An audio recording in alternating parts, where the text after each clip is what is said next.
Bapak mau ganti puasa? Iya Pak Ustadz. Berapa hari tinggal? Nggak ingat. Akil balik umur berapa? Umur 10. Sekarang 40. Berarti 30 tahun nggak puasa. Selama Ramadan biasanya puasa berapa hari? Hari pertama dan hari terakhir. Berarti 1 tahun 28 hari. Berarti kalau 10 tahun 280 hari. Itu kelihatannya aja banyak Pak. Tapi kalau diqadha 1 tahun lunas 90 hari. Senin Kamis 8 hari. 10 bulan 80 hari. 11 bulan 88 hari. Tambah 2 hari 90 hari setahun. Kalau dilaksanakan, badan sehat, hutang lunas, dan bonus irit belanja. مرحب مرحب يا هلال أهلا أهلا كيف الحال مرحب مرحب يا هلال أهلا أهلا كيف الحال قد غبت وإليك استغنى وانتهى بعدك صار وصال. Bagi pekerja berat, kerja tambang, mohon maaf tadi pertanyaannya, kuli, pemikul di pelabuhan, pagi dia tetap makan sahur. Tidak boleh dia berniat hari ini saya nggak puasa, nggak boleh. Dia tetap makan sahur. Ketika dia bekerja dia tidak sanggup, dia buka. Dia batalkan puasanya, nanti dia ganti di hari yang lain. Begitu kata ulama, pendapat yang paling kuat yang saya pilih. Gak boleh kita ini berniat gak puasa, itu gak boleh. Tetap dia berniat puasa. Ketika dia tidak kuat, dia minum, dia makan, catat berapa yang tinggal. Ya Allah, saudara-saudaraku, sebetulnya mereka ini imannya kuat, tapi takdir berkata lain. Makanya saya anjurkan bayar zakat itu sebelum Ramadan. Supaya apa? Ada saudara kita yang pekerja berat, supaya mereka bisa berpuasa. Kasih mereka, Bapak berapa kebutuhannya sebulan? 3 juta, kasih dia supaya dia bisa berpuasa dengan keluarganya nanti di luar Ramadan. Tapi kalau tidak bisa juga, maka begitulah caranya, nanti digantinya di luar Ramadan. Itu bagi pekerja berat. Jelas? Wallahu a'lam.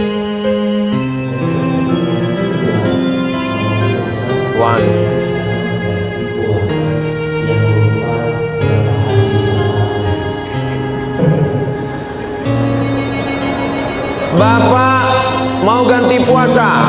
Iya Pak Ustadz. Berapa hari tinggal? Nggak ingat. Akil balik umur berapa? Umur 10. Sekarang 40. Berarti 30 tahun nggak puasa. Selama Ramadan biasanya puasa berapa hari? Hari pertama dan hari terakhir. Berarti 1 tahun 28 hari.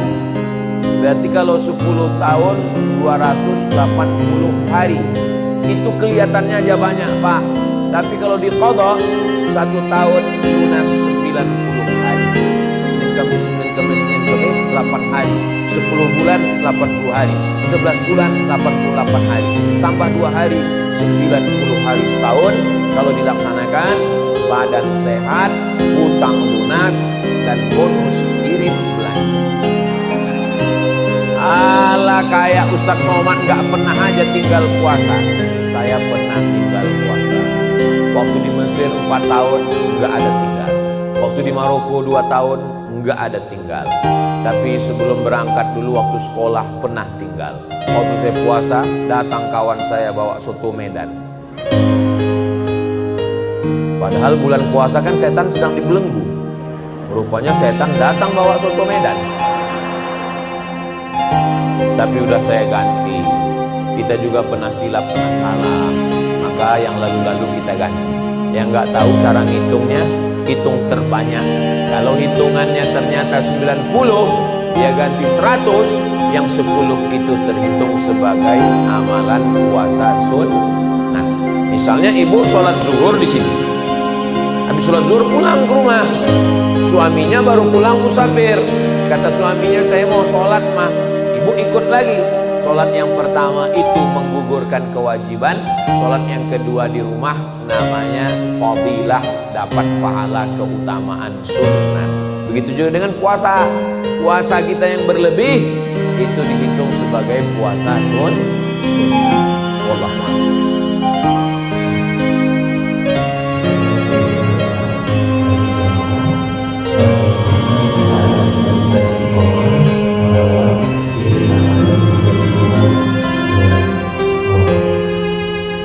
Cara istiqomah yang pertama berjamaah. Tadi banyak sekali foto-foto dengan ibu-ibu komunitas ini, komunitas As-Sifa ulang tahun yang ke-6, komunitas ini banyak sekali. Bagus. Jadi ibu-ibu yang sudah ini pun saya lihat komunitas ini banyak ini. Kelihatan dari warna jilbabnya. Ada yang jilbab pink, ada yang hitam. Yang sudah berjamaah mudah-mudahan istiqomah. Ngaji rutin pekanan sore Jumat, ada ngaji bulanan, ada grup WhatsApp, supaya di setiap bulan itu diajak kawan, kasih tugas. Untuk bulan ini kamu yang bertugas tahajud call, telepon kami ya. Pekan ini kamu yang bertugas. Bro, brother, sister, tahajud, tahajud, tahajud, tahajud. Habis itu dia pun tidur. Jadi dengan berjamaah, jangan sendirian, jangan sendirian. Man syadza finnar, siapa yang sendirian masuk neraka. Maka mesti berjamaah. Syarat yang pertama supaya kita ini bisa istiqomah berjamaah. Saya berjamaah. Kami ada komunitas, ada muzakarah, saling mengingatkan. Kalau saya salah diluruskan. Saya nggak bisa berkata saya, nggak bisa. Kami, iyyaka na'budu wa iyyaka nasta'in. Yang kedua, bagaimana supaya kita istiqomah? Kalau ada orang sakit, melihat orang sakit itu, banyak orang menyangka kalau dia melihat orang sakit dia sedang membahagiakan. Bukan. Melihat orang sakit itu nasihatnya ke kita. Kamu pun juga bisa sakit. Makanya menjenguk orang sakit itu lebih banyak doa. Jangan nanya. Sakitnya mana, biayanya berapa? Bertambah sakitnya. Waduh, kalau kayak gini sakitnya kayaknya nggak sampai hari Jumat meninggal ini. Jangan banyak ngomong, lihat orang sakit. Yang ketiga, lihat orang mati. Nggak ada orang menasehati saya. Maka nasihat yang paling tajam ke hati dan pikiran saya adalah orang meninggal. Makanya kalau ada orang meninggal saya datang, saya buka sapu wajahnya sampai ke liang lahat untuk mengingatkan saya. Walaupun akan mati Abdul Somad, semuanya tinggal Pak. Bapak yang hebat-hebat, yang kaya-kaya, yang pejabat, yang konglomerat, tinggal semuanya. Surat tanah Bapak di akte notaris berganti dengan nama orang lain. Surat STNK BPKB motor mobil ganti dengan orang lain. Yang paling menyakitkan, tolong tarik nafas kalian. Surat nikah berganti. Pulang dari sini, kalian lihat surat nikah, nama kalian berganti. Mereka hanya menunggu 4 bulan 10 hari. Setelah itu nama kalian berganti dengan nama Bronis Brondong Manis. Betul Bu? Betul katanya. Mati. Memang kalau kita ngomong sama orang jujur ini menyakitkan. Apalah salahnya waktu kutanya tadi kalian pura-pura enggak dengar? Ataupun kalau penjawab dalam hati aja. Mudah-mudahan kita semuanya istiqomah. Berjamaah, tengok orang sakit, tengok orang mati. Enggak juga masuk ke dalam yang lain. Insyaallah. Ya muqallibal qulub, wahai engkau yang membolak-balikkan hati, sabbit qulubana, kokohkan hati kami. Mudah-mudahan kita semuanya istiqomah. Doakan Ustaz Somad istiqomah.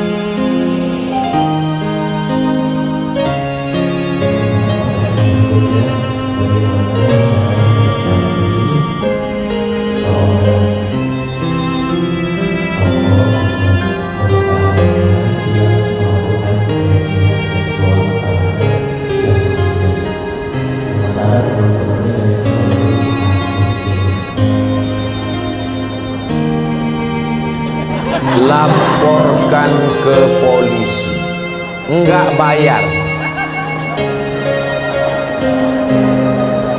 Kumpulkan bukti, rekaman, apapun buktinya, laporkan ke polisi, jatuhkan hukuman.